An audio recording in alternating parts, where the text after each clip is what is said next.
आरभ्यता। ओम सहनावतु सहनो भुनक्तु सह वीर्यं करवावहै तेजस्विनावधीतु मा विद्विषावहै। ओम शांति शांति शांति। समास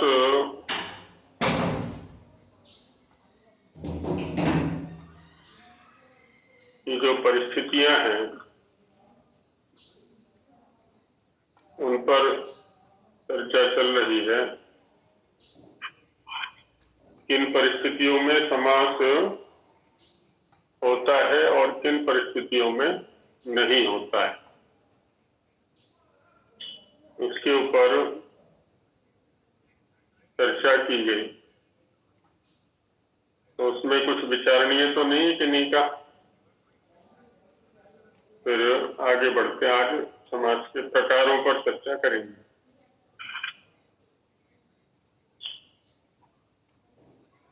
चलिए आगे बढ़ते हैं।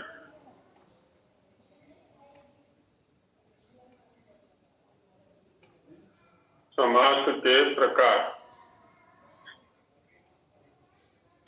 एक श्लोक लिख करके मैंने ग्रुप में डाला है, अभी सभी के देखने में वो आ रहा होगा। आचार्य जी हमारे में नहीं आया। जी आ गया। जो नंबर मेरे पास जुड़ा हुआ है इस ग्रुप के अंदर, उस ग्रुप में डाला हुआ है। संभव है ये श्लोक कुछ लोगों ने पहले पढ़ा भी होगा। जी दिख रहा है, ग्रुप में दिख रहा है। हाँ, द्वंद्वोहम विगुश्चास्मि तथापि में व्ययी भाव तत्पुरुष कर्म धारय येना हमस्याम बहुव्रीहि। किसी वैयाकरण कवि ने इस श्लोक को बना करके प्रचलित कर दिया है। कुछ समासों के नाम इसमें दिए हुए हैं। रोचक शैली में इसको प्रस्तुत किया जाता है। एक दंपति है, पति पत्नी, गृहस्थ में जैसा कि होता ही है। तो जो पत्नी है वो अपने पति देव से इन शब्दों में कुछ निवेदन कर रही है कि द्वंद्वोहम, द्वंद्व कहते हैं युगल को, जोड़े को। द्वौ द्वौ, दो दो, हम दोनों हैं। द्वंद्वोहम विगुश्चास्मि, और विगुह में यदि बहुव्रीहि समास करेंगे तो द्वौ गावौ यस्य सह विगुह, ऐसा बनेगा। पंचगु आदि शब्द बनाए होंगे लोगों ने। तो द्वौ गावौ यस्य सह विगुह, हम दो हैं और दो गौएं भी हमारे पास हैं। तथापि में व्ययी भाव, व्ययी भाव का मतलब होता है व्यय का होना, कुछ खर्च करने के सामर्थ्य वाला होना। और यहाँ पर है अव्ययी भाव, माने हम दोनों हैं, हमारे दो गौएं भी हैं, लेकिन फिर भी हमारे पास खर्च करने के लिए कुछ नहीं, खाली हाथ हैं हम। तो तत्पुरुष, तत् माने तो, हे पुरुष कर्म धारय, कुछ कर्म करो, कुछ कर्म धारण करो। ये न, जिससे कि अहम मैं श्याम हो जाऊं बहुव्रीहि, बहुव्रीहि यस्य सह या यस्या सा बहुव्रीहि, बहुत धन धान्य वाली मैं हो जाऊं। ऐसे ये साहित्यिक भाषा में समासों का नामोल्लेख इस श्लोक में किया गया है। तो द्वंद्व, द्विगु, अव्ययीभाव, तत्पुरुष, कर्मधारय और बहुव्रीहि, इन समासों के नाम इसमें साहित्यिक भाषा में दिए गए हैं। स्मरण करने की दृष्टि से अच्छा है। अब हम अष्टाध्यायी के आधार पर वर्गीकरण को समझने का प्रयास करेंगे। आचार्य जी, तत् मने तो तत् मने ना? तत्, हाँ जी, तत् अव्यय है एक, तो जैसे अर्थ में आ जाता है। तत् माने तो पुरुष, हे पुरुष, कर्म धारय, कर्म धारण करो, कर्म करो, ये न जिससे कि अहम मैं श्याम हो जाऊं, बहुव्रीहि, बहुत धन धान्य वाली। तो ऐसा कुछ कर्म करो जिससे कि हमारे घर में पर्याप्त धन धान्य हो जाए।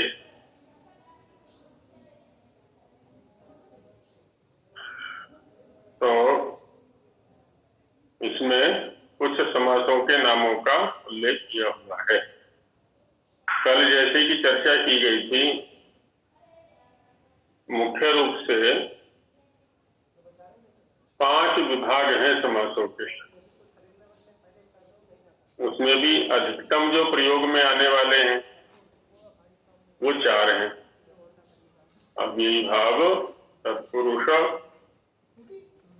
बहुव्रीहि, द्वंद्व।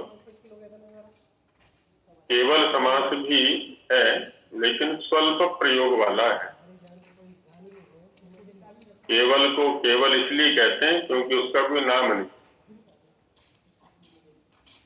अष्टाध्यायी पुस्तक सभी के पास होगी, उसके आधार पर हम समासों का परिचय या वर्गीकरण देखने का प्रयास करेंगे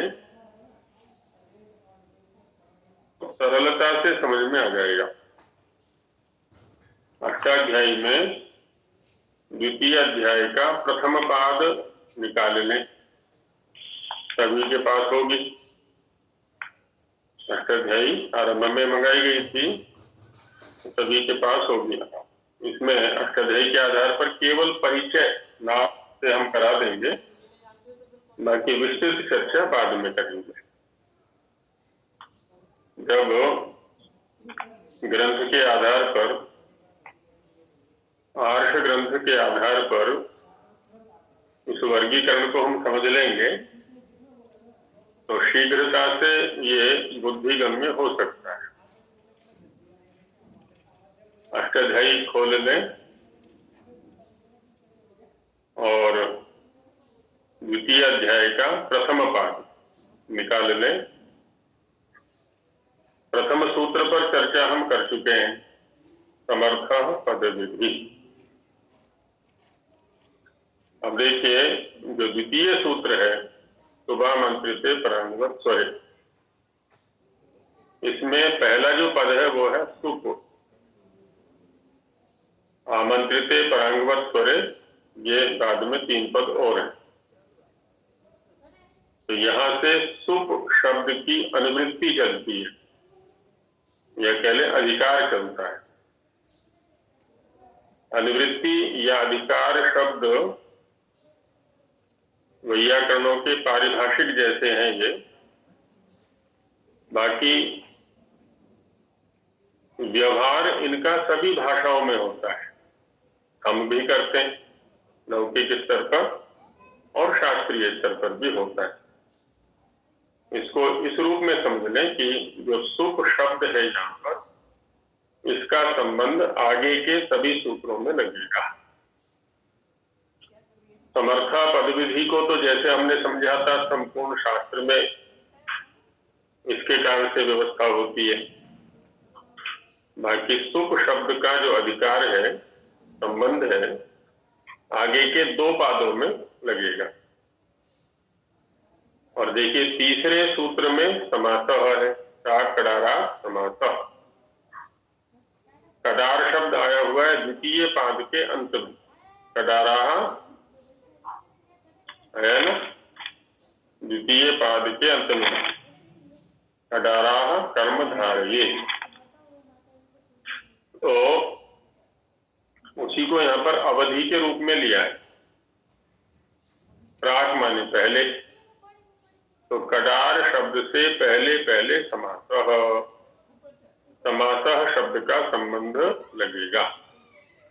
माने यहां से आरंभ करके द्वितीय पाद के अंत तक समासों के विषय में चर्चा की जाएगी। तो सुप शब्द द्वितीय सूत्र से चलेगा,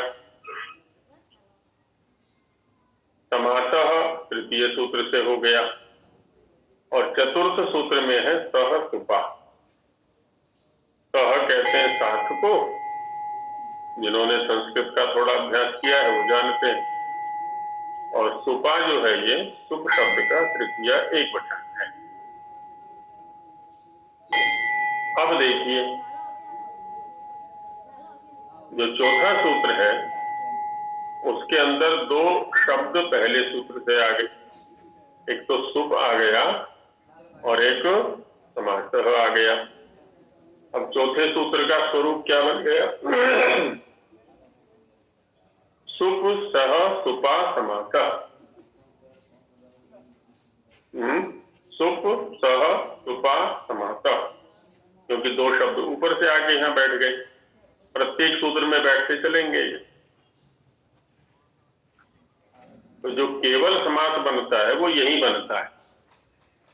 वहां कहा जाता है कि सुप माने सुबंत।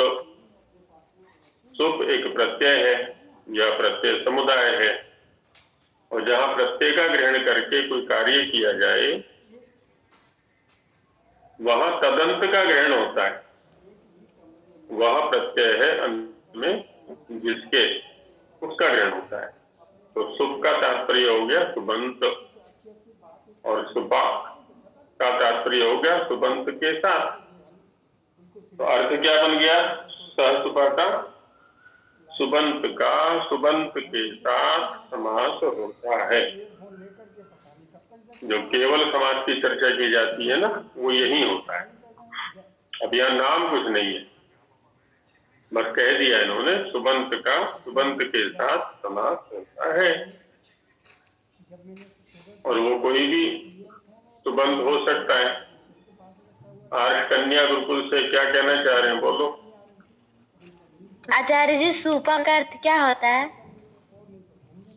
सुपा, सुप एक प्रत्याहार है जिसमें 21 प्रत्यय आते हैं, और सुपा शब्द तृतीया का एक वचन है। जैसे देवदत्तेन सह गच्छति, तो देवदत्तेन तृतीया है, सहयुक्ते प्रधाने तृतीया विभक्ति होती है, तो अर्थ हो जाता है देवदत्त के साथ जाता है। वैसे यहाँ पर अर्थ होगा सुबंत के साथ।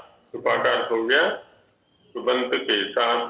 सुप माने सुबंत का समास होता है। सुबंत का सुबंत के साथ समास होता है। जी कामिनी जी। नमस्कार आचार्य जी। मैं जो समझी हूँ, मैं ये जैसे तीसरा जो सूत्र है, तृतीय सूत्र में प्राक कडार समास है, कि कडार जो पीछे लास्ट का जो सूत्र है, आखिरी अंत है, उसमें सभी में समास शब्द लगेगा, लेकिन जो सुप भी है वो भी साथ साथ लगेगा दूसरे सूत्र के हिसाब से सभी में आगे आने वाले। ये जितने पदों की चर्चा की जा रही है वो सारे के सारे दोनों पादों में जाएंगे, सुप में भी और समास में भी। सुप सह सुपा समास, ये चारों पद आगे दोनों पादों में चलेंगे। ठीक। और यहाँ चतुर्थ सूत्र में भी ये चारों शब्द हो गए, ऊपर से दोनों शब्द भी आ गए, सुप भी आ गया और समास, ये समासः भी आ गया। तो केवल समास यहीं पर बनता है। भूतपूर्व आदि है ना, पूर्वम भूता भूतपूर्व, और भी हैं इसी प्रकार के कुछ शब्द, लेकिन थोड़े से। अब मुख्य जो समास प्रकरण है वो आगे आरंभ होता है। देखिए पहला 5वां सूत्र है हमारा अव्ययीभाव। हाँ जी करुणा जी बोलिए। आचार्य जी, यहाँ पे ये इस केवल समास को फिर मुख्य इसमें क्यों रखा गया है? इसको गौण भी तो रख सकते थे, क्योंकि ना ही तो इसकी कोई मतलब वैसे संज्ञा है और ना ही इतना प्रयोग मिलता है। यह समास मुख्य है, ये किस आधार पर आपने कहा? मैं वैसे गिना था ना आचार्य जी कि जैसे 5 मुख्य समास लेते हैं हम। 4 लिए। हाँ, नहीं, चार मुख्य हैं जिनके की नाम रखे गए हैं, लेकिन कुछ शब्द ऐसे उपलब्ध होते हैं जो इन 4 के अंतर्गत नहीं आ पाते जी। और कहाँ रखें तो उनको इनसे बाहर रख दिया। वो तो परिशिष्ट जैसा है, अपेंडिक्स जैसा है बहन जी। जी जी आचार्य जी। बच्चे कुछों को इकट्ठा कर दिया वहां पर, तो ऐसा है वो। अब देखिए पहला समास कौन हो गया जी हमारा? अव्ययीभाव, जो कि पंचम सूत्र अष्टाध्यायी सभी ने खोल रखी होगी, तो वर्गीकरण हमें समझ में आ जाएगा। आगे फिर लिख भी लेंगे, अभी लिखने की आवश्यकता नहीं, अष्टाध्यायी पर कुछ संकेत करना हो तो कर सकते हैं, कापी में हम अलग से लिखा देंगे। अच्छा, अब यहां से लेकर के अव्ययीभाव समास का प्रकरण चालू हो जाता है। देखिए पहला सूत्र, छठा सूत्र है अव्ययम, और आगे कुछ अर्थों का निर्देश दिया हुआ है। तो यहाँ पर अव्यय जो शब्द होगा वो पूर्व पद होगा और जो अन्य सुबंत होगा वो उत्तर पद होगा। अब 7वें में भी यही स्थिति है, 8वें में भी यही स्थिति है, 9वें में जाकर के स्थिति बदल गई। समास अव्ययीभाव ही चल रहा है, लेकिन यहाँ सुबंत पूर्व पद होगा और अव्यय जो है वो उत्तर पद में चला जाएगा। ऐसे ही 10वें में भी यही स्थिति है। और यहाँ जो 11वां सूत्र है, ये स्थिति फिर बदल गई। अव्यय पूर्व पद में है और सुबंत उत्तर पद में है। 12वें में भी वही स्थिति है, 13वें में भी वही स्थिति है, 14वें में, 15वें में वही स्थिति है। 16वें में एक गण का निर्देश है। इष्टगु आदि कुछ शब्द हैं जो यहाँ इकट्ठे कर दिए हैं, वैसे वो बहुव्रीहि समास है। कुछ कार्यों की दृष्टि से उनकी अव्ययीभाव संज्ञा चाहिए, इसलिए उनको यहाँ पढ़ दिया है। आगे फिर अव्ययीभाव है, ये संख्या नदीवासियों के साथ है, अन्य पदार्थ में भी अव्ययीभाव दिखाया देती। तो इस प्रकार से 5वें सूत्र से लेकर के और 20वें सूत्र तक, इन 15 या 16 सूत्रों में अव्ययीभाव समास की चर्चा की गई। 21वें सूत्र से तत्पुरुषः चालू हो गया, और यहां से हम ये कह सकते हैं कि अव्ययीभाव का जो अधिकार था वो चलेगा 20वें सूत्र तक। अब 21वें से नया अधिकार चालू हो गया। अब 21वें सूत्र से, क्योंकि अव्ययीभाव के जगह पर तत्पुरुषः चालू हो चुका है, इसलिए जो पहले वाले 4 शब्द थे, सुप, समासः, सह, सुपा, वो तो चलेंगे, लेकिन अव्ययीभाव शब्द यहां रुक जाएगा, क्योंकि उसका प्रतिद्वंद्वी एक नया शब्द आ गया, अब तत्पुरुषः। अब अव्ययीभाव आगे नहीं जाएगा। यहां से लेकर के और द्वितीय पाद में चलेंगे यदि हम, तो द्वितीय पाद में एक सूत्र है शेषो बहुव्रीहि। देखिए 23वां सूत्र है द्वितीय पाद में, 23वां सूत्र है। तो उससे पहले माने त्वाच, यहां तक तत्पुरुष समासों का वर्णन किया गया है। 21वें प्रथम पाद के 21वें सूत्र से आरंभ करके द्वितीय पाद के 22वें सूत्र तक जो सूत्र हैं उनमें तत्पुरुष समास का ही वर्णन है। अब हम तत्पुरुष समास के अंदर प्रवेश करते हैं। देखिए तत्पुरुष में कौन कौन से हैं।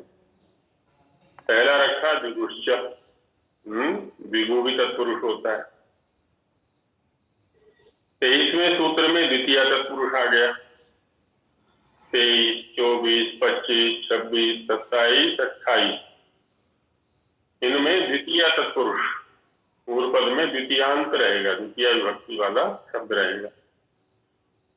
तो 23वें सूत्र से लेकर 28वें सूत्र तक द्वितीय तत्पुरुष का प्रकरण है ये। अब आगे 29वें सूत्र में तृतीय शब्द आ गया। वो 4 शब्द पहले वाले चल रहे हैं हमारे, सुप, सह, सुपा, समासा। अब देखिए उनका संबंध कैसे लगेगा। सुप प्रथमांत था। अब जैसे 23वें सूत्र में द्वितीय शब्द है, ये भी प्रथमांत है, तो इनमें विशेषण विशेष्य भाव संबंध हो जाएगा। द्वितीयांतम सुबंतम और श्रितातीत प्रतिपन्न, ये प्राप्तापन्न, ये तृतीया का बहुवचन है, इसके साथ में सुपा का संबंध लग जाएगा।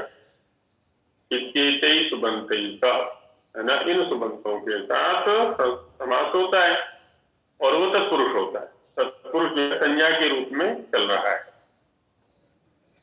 ऐसे ही जो 29वां सूत्र है, यहां पर भी सुप, सह, सुपा, समास और तत्पुरुषा, ये 5 पद रहेंगे। तो कैसे बनेगा। तृतीया, तृतीया माने तृतीयांतम सुबंतम, तत्कृतार्थेन गुणवचनेन च सुबंतेन, सुपा चल रहा है ऊपर से, समस्यते तत्पुरुषश्च समासो भवति। कितना सरल है अष्टाध्यायी का अर्थ करना। बस शब्दों में संबंध लगाते चले जाएं और अर्थ होता चलता है अपने से। आगे 30 में भी तृतीय तत्पुरुष है, 31 में भी, 32, 33, 34, तो 29 से लेकर के 34 तक तृतीय तत्पुरुष हो गया। 35वें में देखिए चतुर्थी शब्द आ गया और यहां पर भी सुप, स, सुपा, पुरुषः, समासः, ये 5 पद आ रहे हैं यहाँ पर भी। अर्थ क्या बन गया। चतुर्थी माने चतुर्थम सुबंतम, तदर्थादिभिः सुबन्तैः सह समस्ते तस्य समासो भवति। ये चतुर्थी तत्पुरुष हो गया यहाँ पर। चतुर्थी तत्पुरुष का एक ही सूत्र है। आगे आ गया पंचमी, देखिए पद 36वें सूत्र में, तो ये पंचमी तत्पुरुष का हो गया। और वो पहले वाले 5 पद यहाँ पर भी आ ही रहे हैं।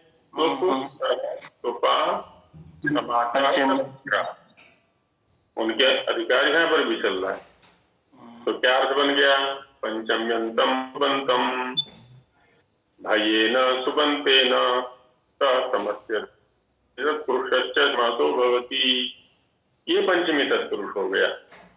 35 में भी पंचमी, 38 में भी पंचमी। तो इस प्रकार से 36, 37, 38 इन 3 सूत्रों में पंचमी तत्पुरुष रहा। अब आगे 39वें में देखिए सप्तमी शब्द आ गया। यहाँ उनको बैठा लिया जाए, प्रत्येक सूत्र में बैठेंगे वो 5 पद। सुप, सह, सुपा, समासः, तत्पुरुषा। शौंडादि एक गण है, कुछ शब्द पठित है, तो यहाँ भी पूर्ववत अर्थ हो जाएगा। सप्तम्यंतम सुबंतम, शौंडादि सुबंतैः सह समस्यते तत्पुरुषश्च समासो भवति। अब देखिए सप्तमी तत्पुरुष जो है ना 39, 40, 41, 42, 43, 44, 45, 46, 47 यहां तक चला। 39 से लेकर के 45 तक सप्तमी तत्पुरुष चला। अब आगे आरंभ हो जाता है हमारा कर्मधारय समास 48वें से, और 48वें से लेकर के आरंभ करके और इस तक ये सारा का सारा देखा जाए तो कर्मधारय समास ही है। इसमें बीच में 3 सूत्र आए, 49, 50 और 51, बल्कि 50 और 51 कहना चाहिए, 49 भी नहीं। मुख्य रूप से 50वां सूत्र है, 51वां तो संज्ञा सूत्र है। तो 50वें सूत्र के द्वारा द्विगु का विधान किया जाता है ना, कर्मधारय के अंतर्गत ही द्विगु समास भी आ गया। तद्धितार्थोत्तर पद समाहार्य च, ऊपर से दिक् संख्य का संबंध यहाँ पर लगता है, और कहते हैं कि 50वें सूत्र में जो संख्या पूर्वपद वाला समास होगा उसका नाम होगा द्विगु, संख्या पूर्वो द्विगु के अनुसार। और बाकी पाद के अंत तक सारा कर्मधारय का ही प्रकरण, मयूर व्यंश का अदयश्च, यहाँ तक ये सारे के सारे कर्मधारय समास का ही है। द्वितीय पाद के आरंभ में एक देशी तत्पुरुष इसको कहा जाता है। नव्य परंपरा वाले प्रथमा तत्पुरुष भी बोल देते हैं, क्योंकि यहाँ पर पूर्व जो है प्रथमा विभक्ति वाला होता है। तो 1, 2, 3, 4, 5, ये 5 सूत्रों में इसका विधान है। छठे में नए शब्द आ गया, ये नए तत्पुरुष हो गया।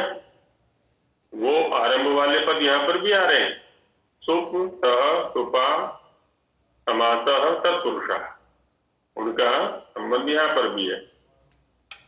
तो नए सुबंतम अन्येन सुबंतेन सह समस्यते तत्पुरुषश्च समासो भवति।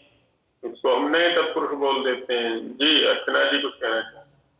आचार्य जी, आपने मयूर व्यंश का आदेश के बारे में कुछ बोला था, मैंने ध्यान नहीं दिया। उसको केवल अवधि के रूप में दिखाया था कि मयूर व्यंश का आदेश तक कर्मधारय समास का अधिकार है या प्रकरण है। जी। 48वें सूत्र से आरंभ करके पूर्व कालिक से और अंतिम मयूर व्यंश का आदेश तक कर्मधारय समास का प्रकरण है, ये बोला था। तो आरंभ के जो 5 सूत्र हैं वो प्रथमा तत्पुरुष के हो गए, या एक देशी कह सकते हैं। थोड़ा थोड़ा भेद है उनमें, जब पढ़ेंगे तो वो स्पष्ट हो जाएगा। तो छठे सूत्र में क्या है जी, नए तत्पुरुष आ गया। 7वें सूत्र में भी ये तत्पुरुष ही है, ये एक अलग प्रकार का है, या ईशत शब्द पूर्व पद में रहता है। तो ईशत कडारः कर्मधारय जैसा है। आगे फिर षष्ठी तत्पुरुष चालू हो जाता है। देखिए षष्ठी शब्द आ गया 8वें सूत्र। तो यहाँ पर भी सुप, सह, सुपा, समासः, तत्पुरुषः, तो अर्थ बन जाता है षष्ठ्यंतम सुबंतम अन्येन सुबंतेन सह समस्यते तत्पुरुषश्च समासो भवति। और यहां से लेकर के षष्ठी तत्पुरुष, तो ये 8वें सूत्र जो द्वितीय पाद का है वहां से आरंभ करके और कर्तरि च नित्यम क्रीडा जीविकयो 17वें सूत्र तक षष्ठी तत्पुरुष का प्रकरण ही चलता है, 8वें से लेकर के 17वें सूत्र तक। अब आगे 18वें सूत्र में प्रादि तत्पुरुष, गति तत्पुरुष आदि इसमें रहता है। सुगति प्रादयः, और वो चल रहे हैं यहाँ पर भी, सुप सह सुपा तत्पुरुषः। अब देखिए 19वें सूत्र में उपपद तत्पुरुष आ गया, ये उपपदमति। 19, 20, 21, 22 इन 4 सूत्रों में उपपद तत्पुरुष का प्रकरण है। अब तत्पुरुष का प्रकरण समाप्त, आगे आ जाता है बहुव्रीहि। शेषो बहुव्रीहि, यहाँ पर बहुव्रीहि शब्द आई गया है। 23, 24, 25, 26, 27 और 28 इन सूत्रों में बहुव्रीहि समास का प्रकरण है। 23 से लेकर के और 28 तक। अब 29वें में द्वंद्व समास आ गया।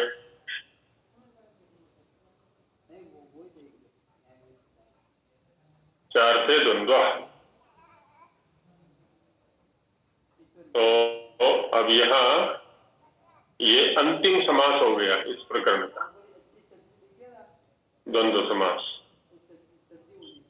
आगे जो सूत्र हैं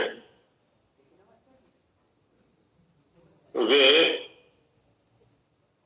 इस बात का निर्धारण करते हैं कि जिन समासों का हमने पूर्व में 2 पादों के अंदर विधान किया है, उन समासों में पूर्व पद कौन सा रहेगा और उत्तर पद कौन सा रहेगा। पूर्व पद माने जो पहले उच्चरित होता है, और उत्तर पद माने जो बाद में उच्चरित होता है। या बाईं ओर लिखा जाने वाला पूर्व पद और दाईं ओर लिखा जाने वाला उत्तर पद, ऐसा भी कह सकते हैं। तो उपसर्जनम पूर्वम, जैसा इसने कह दिया ना, राजदंतादिषु परम, तो पूर्व पर का निर्धारण इस प्रकरण के द्वारा होता है। पाद के अंत तक यही कार्य है, इस समास में पूर्व पद कौन सा रहेगा और उत्तर पद कौन सा रहेगा। तो इन 2 पदों के जो समास विषयक प्रकरण है वो संभवतः स्पष्ट हो गए होंगे, या किन्हीं को कुछ इसमें विचारणीय दिखता है तो बताएं, फिर आगे कुछ लिखाते हैं।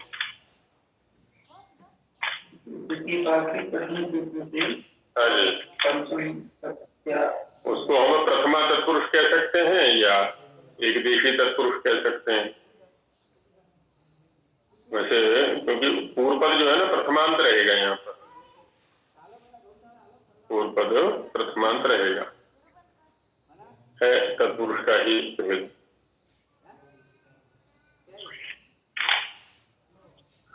तो ये इस प्रकार से इसको, अब क्या है ना, जो हम लिखेंगे उसमें यदि कुछ संदिग्ध सा भी रहता है किसी के स्तर पर, तो प्रथमावृत्ति पुस्तकें सबके पास हैं, और अष्टाध्यायी के अंदर हमने देख लिया है थोड़ा सा, द्वितीय अध्याय के प्रथम और द्वितीय पाद के अंदर। इसके आधार पर प्रथमावृत्ति में जाकर के हम उसको स्पष्ट कर लेंगे विषय। आचार्य जी, द्वितीय अध्याय के द्वितीय पाद के प्रथम 5 सूत्र क्या बताते हैं? द्वितीय अध्याय के द्वितीय पाद के जो आरंभ के सूत्र हैं जी, 5 सूत्र, नए के पहले जो सूत्र है वो क्या बताते हैं? हाँ, उनको कहा जाता है एकदेशी तत्पुरुष अथवा प्रथमा तत्पुरुष। जी जी, धन्यवाद। हाँ जी, तो तत्पुरुष के ही भेद होंगे। तो हमने समास के विषय में सामान्य परिचय भी प्राप्त किया कि कब समास हो सकता है और कब नहीं हो सकता है। समास होने से पहले कैसे परीक्षण करें, और समास माने जिनका समास होना है उनका उन शब्दों का परीक्षण कैसे करें, और समास होने के बाद जो समास हमने किया है वो उचित है या नहीं, इसका परीक्षण कैसे करें, इसको भी जाना। और अष्टाध्यायी के आधार पर समासों के जो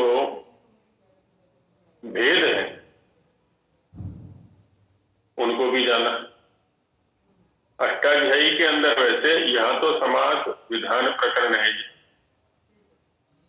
पंचम अध्याय के चतुर्थ पाद में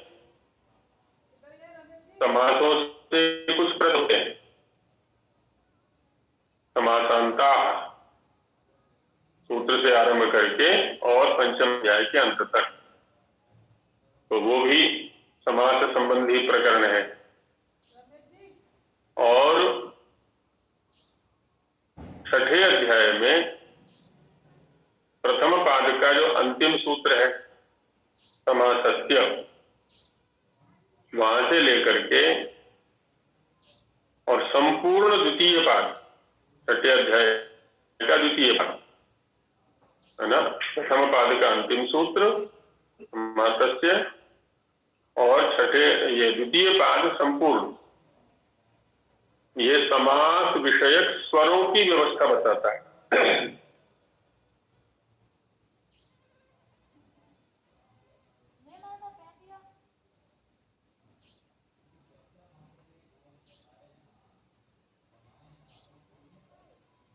इस समास में क्या स्वर प्रधान रहेगा, पूर्व पद में रहेगा कि उत्तर पद में रहेगा कि समास में रहेगा, ये एक समास विधि प्रकरण जो कि द्वितीय पाद में, दूसरा समास संबंधी तद्धित प्रकरण, तद्धित प्रत्ययों का प्रकरण जो कि पंचम अध्याय के चतुर्थ पाद में समासांत आरंभ करके अध्याय के अंत तक। तीसरा समास संबंधी स्वरों का विधान करने वाला जो कि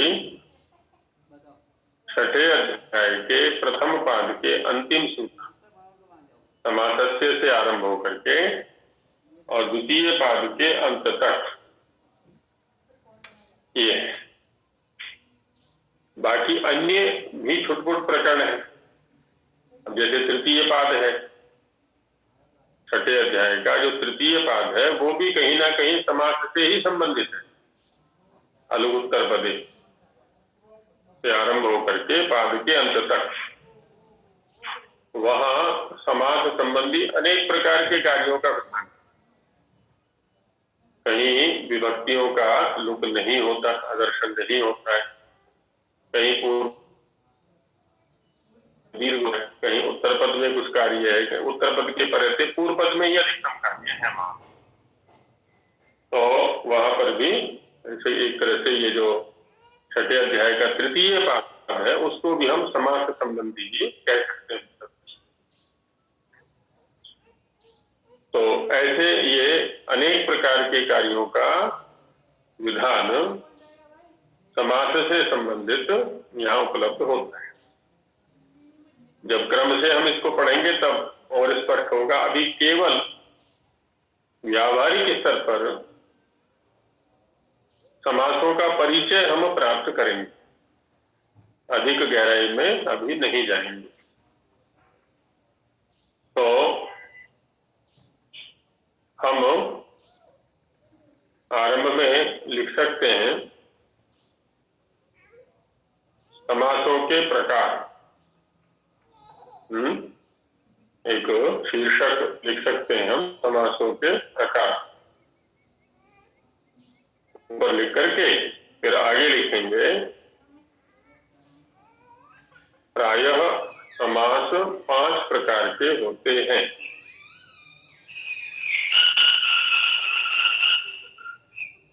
प्रायः समास 5 प्रकार के होते हैं। अव्ययीभाव, तत्पुरुष, बहुव्रीहि, द्वंद्व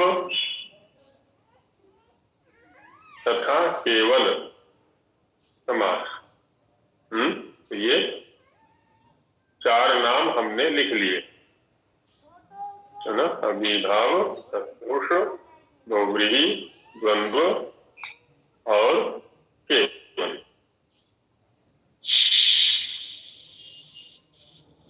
अब इनमें एक एक का हम वर्णन करेंगे। इन्हीं का माइक खुला हुआ है, अपना माइक ध्यान रखें। एक एक का वर्णन करेंगे। पहले लेते हैं हम अव्ययी भाव। ऊपर अव्ययी भाव ऐसा हेडिंग डाल लें, शीर्षक लिख लें, अव्ययी भाव, या अव्ययी भाव हिंदी में लिख लें।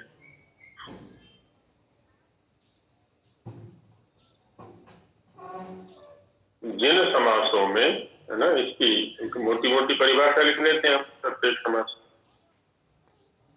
जिन समासों में अव्यय के अर्थ, अव्यय के अर्थ की प्रधानता होती है,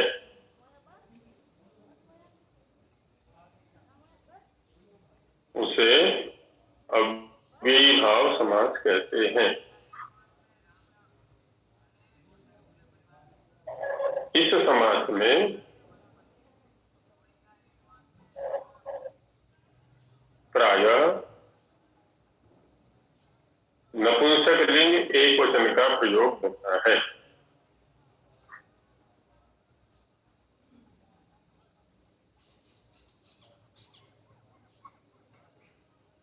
ना, यहाँ हम एकदम मोटी मोटी परिभाषा लिखेंगे जो प्रायः प्रयोग में आती है। इनकी गहराई में आगे चलेंगे जब क्रमशः अध्ययन करेंगे ना व्याकरण का, तब इन परिभाषाओं से ये होगा कि हम हमारे व्यवहार में जो समास पद आएंगे ना, तो उनके प्रयोगों को हम समझ सकेंगे। तो यहाँ हमने लिखा कि जिस समास में अव्ययार्थ या अव्यय के अर्थ की प्रधानता होती है, उसे अव्ययी भाव समास कहते हैं।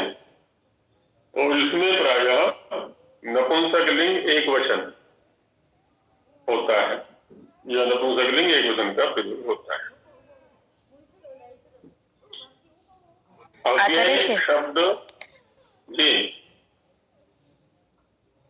इस साथ साथ में एक एक पंक्ति में, जैसे संस्कृत में भी एक जैसे क्या परिभाषा, एक बार वो भी लिखवा देते ना तो शायद ठीक होता है। संस्कृत में लिखना है, इसी का संस्कृत में अनुवाद कर लीजिए। इसी का जो हम हिंदी में लिख रहे हैं उसको संस्कृत में लिख सकते हैं, है ना। यस्मिन् समासे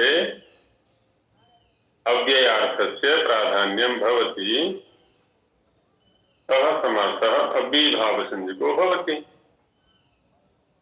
एकदम सीधा सीधा लिख ले, कोई जटिलता नहीं। यस्मिन् समासे अव्ययार्थस्य प्राधान्यम भवति सः अव्ययी भाव संज्ञको भवति। अस्मिन् समासे प्रायेण नपुंसक लिंगम एक वचनम च प्रयुज्यते।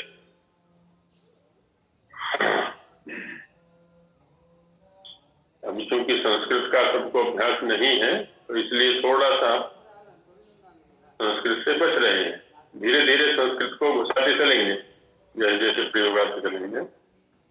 तो इस परिभाषा को हमने समझ लिया होगा सामान्य रूप से। तो उदाहरण, अब इसमें क्या होता है ना, एक वाक्य और भी साथ में लिख सकते हैं। इस समास में प्रायः अव्यय संज्ञक शब्द पूर्व पद के रूप में होता है या प्रयुक्त होता है। इस समास में प्रायः अव्यय संज्ञक शब्द पूर्व पद में प्रयुक्त होता है। प्रायः शब्द का प्रयोग हम इसलिए कर रहे हैं क्योंकि कहीं कहीं इसके विपरीत भी मिलता है प्रयोग। उत्तर पद में भी अव्यय मिलेगा, जैसा सूत्रों के स्तर पर बताया था। अब देखिए एक दो उदाहरण भी लिखते चलेंगे हम।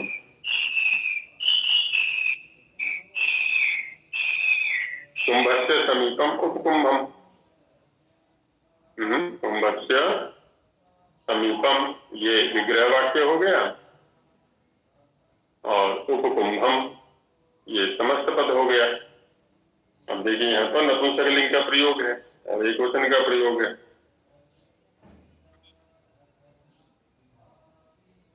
अन्य जिसके लिए प्रयोग हम करेंगे ना, तो वो चाहे जिस भी लिंग विभक्ति वचन से युक्त होगा, लेकिन जो अभिभाव समास है वो नपुंसकलिंग के वचन में रहेगा।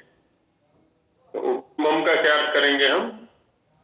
कुंभ के समीप। जो उप शब्द है ये अव्यय है और इसका अर्थ है समीप, सामीप्य को कहेगा ये।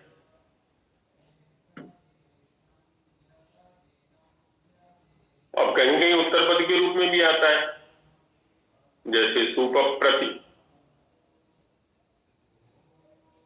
आदि शब्द आएंगे। कहीं अधिकतम पूर्व पद के रूप में अव्यय रहता है, बाकी उत्तर पद के रूप में भी आता है। उदाहरण एक बार दोबारा बता दीजिए आचार्य जी, उपकुंभम के बाद जो मध्य समीपम ये आ गया। सूप प्रति एक है ना 9वें सूत्र में, सुप प्रतिना मात्रार्थे, सुप प्रतिना मात्रार्थे, वहां पर बनेगा सूप प्रति। जी धन्यवाद। अर्थ बनता है यहाँ पर सूप की अल्प मात्रा, सूप की थोड़ी मात्रा, है ना। जब हम कहेंगे तो इस पतीली में, इस पात्र में सूप माने दाल, दाल की थोड़ी मात्रा है, तो सूप प्रति। आचार्य जी सुप में तो ह्रस्व उकार है, सुप प्रतिना मात्रार्थे में सुप में स पे ह्रस्व उकार है।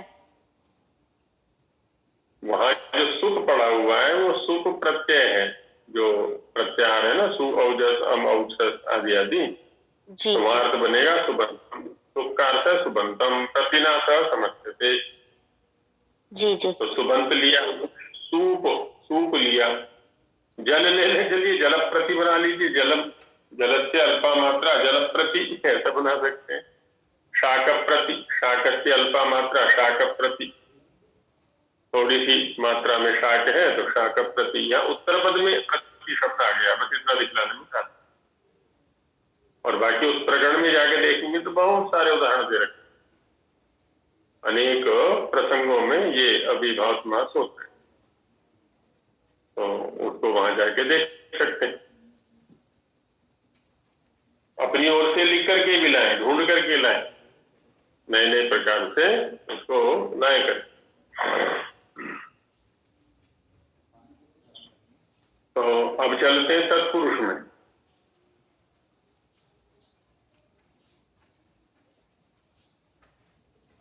तत्पुरुष समास में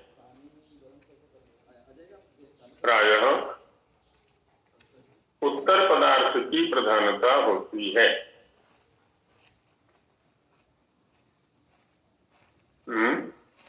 तत्पुरुष समास में प्रायः उत्तर पदार्थ की प्रधानता होती है। संस्कृत वाले लिख सकते हैं उत्तर पदार्थ प्रधान तत्पुरुषा। संस्कृत वाले जिनको संस्कृत का अभ्यास है वो लिख सकते हैं, यहाँ लिख लेंगे हम उत्तर पदार्थ प्रधान तत्पुरुषा। अव्ययीभाव समाज में क्या लिखेंगे? अव्ययार्थ प्रधानो व्ययी भाव, अव्ययार्थ प्रधानो व्ययी भाव।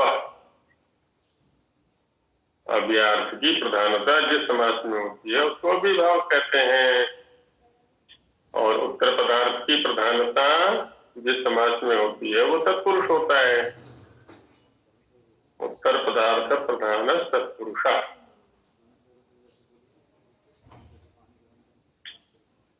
तत्पुरुष क्या है ना, अनेक प्रकार का होता है।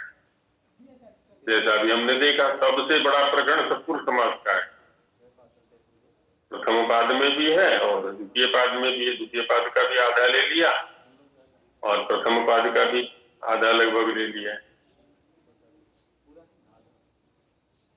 तो प्रथम जो विभाग है तत्पुरुष के अंदर वो है विभक्ति निमित्तक तत्पुरुष। विभक्ति निमित्तक तत्पुरुष।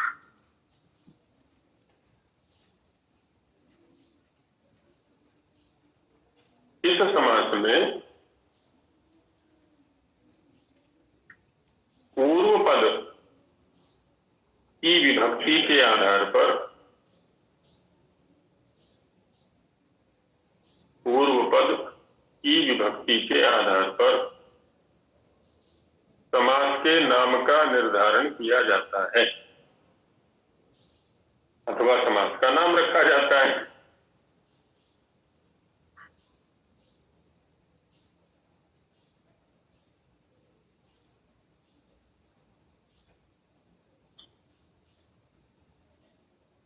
है ना? जब हम विग्रह करेंगे किसी पद का तो पूर्व पद में विभक्ति देखेंगे और जो विभक्ति पूर्व पद में होगी वही उसके नाम से ही उस समास का नाम हो जाएगा।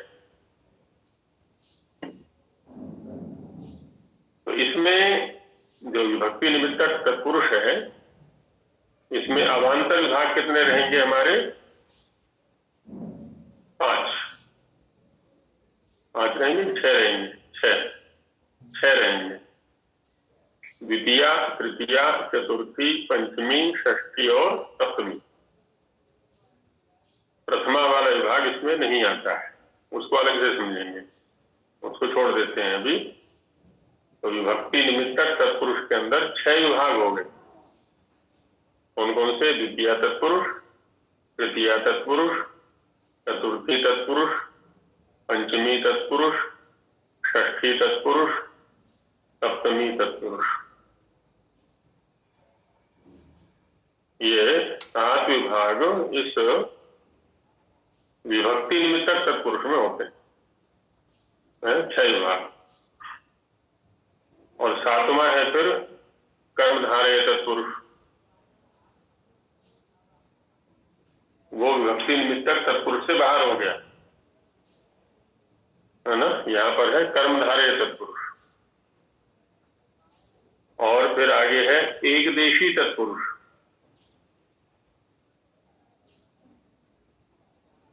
आगे है नए तत्पुरुष।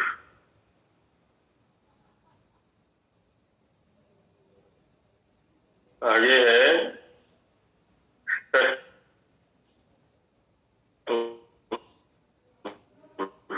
नहीं, षष्ठी तो हो गया ना, षष्ठी तो हो गया, विभक्ति निमित्तक में आ गया। नए तत्पुरुष। नए तत्पुरुष के बाद है गति तत्पुरुष।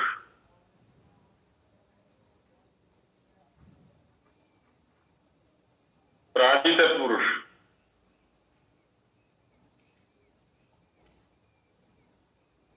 उपपद तत्पुरुष। उपपद तत्पुरुष। ये मोटे मोटे तत्पुरुष के विभाग है। उसके बाद आता है बहुव्रीहि समास। आचार्य जी,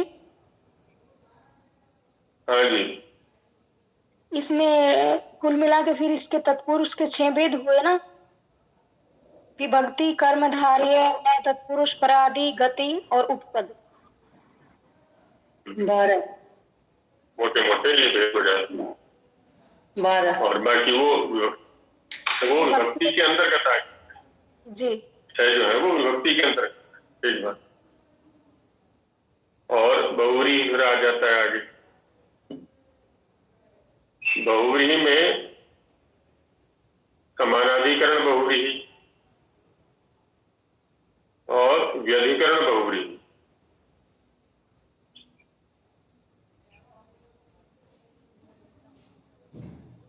नए पद घटित बहुव्रीहि।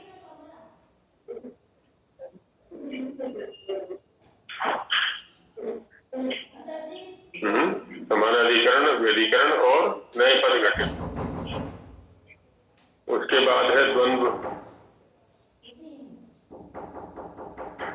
द्वंद्व के भी दो भेद कर लेते हैं मोटे मोटे। इतरेतर योग द्वंद्व और समाहार द्वंद्व।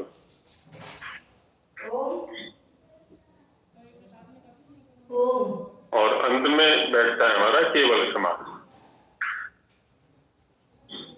तो स्थूल रूप से इतने विभाग होते हैं जिनका हम प्रायः प्रयोग करते हैं। इनके अतिरिक्त और भी हैं, इन्हीं के अपवाद आदि के रूप में जब व्याकरण पढ़ेंगे तब उनको देख लेंगे। अभी तो ये जो प्रायः व्यवहार में आते हैं उनके नाम हमने लिखे। अब आगे इनको एक एक करके लिखेंगे और समझेंगे। कल होली खेलनी है कि पढ़ाई करनी है? आज भी आधे लोग हैं, इसका मतलब होली का मूड है सबका। हाँ, कल का तो होली का है ही आचार्य। तो कल होली का अवकाश रख लेते हैं सबका। हाँ जी। ओम आचार्य जी, हाँ। जी। होली तो मतलब है कि ये दोपहर तक खत्म हो जाएगी। अरे भाई, होली रात तक रहती है, रात तक रहती है। एक दिन का मतलब पठन मतलब है कि हो जाएगा। अरे होली का खुमार रहता है आखिर तक, रात तक। आपकी होली दोपहर तक समाप्त हो जाएगी, लेकिन माताओं की होली देर तक चलेगी। माताओं को अन्य कार्य होते हैं, देर तक खुमार नहीं मरता भाई इनका। हाँ, तो सबका ध्यान रखना है। तो कल का अवकाश कर लेते हैं, कोई बात नहीं। तो इस पर जो शेष चर्चा है वो परसों कर लेंगे। आचार्य जी, हाँ जी, बोलिए। हम लोग परसों होली मना रहे हैं। अब बिहार वालों पर तो कोई नियम लागू होता ही नहीं कभी।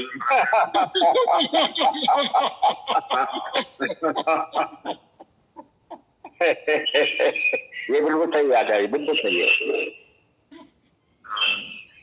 चलिए, कोई नहीं, ये उपहास में कहा है, ऐसा नहीं कि बिहार वाले बिल्कुल नियम में नहीं रहते हैं, नियम में रहते हैं। चलिए, अभी समाप्त। हाँ जी, ये केवट समास है या केवल समास है? केवल हाँ, ल ठीक ठीक। हाँ जी, हाँ जी। इन सबका विवरण हम लिखेंगे भी और इनको समझेंगे, सरल रूप में समझेंगे। चलिए, मंत्र पाठ के साथ समाप्त करते हैं।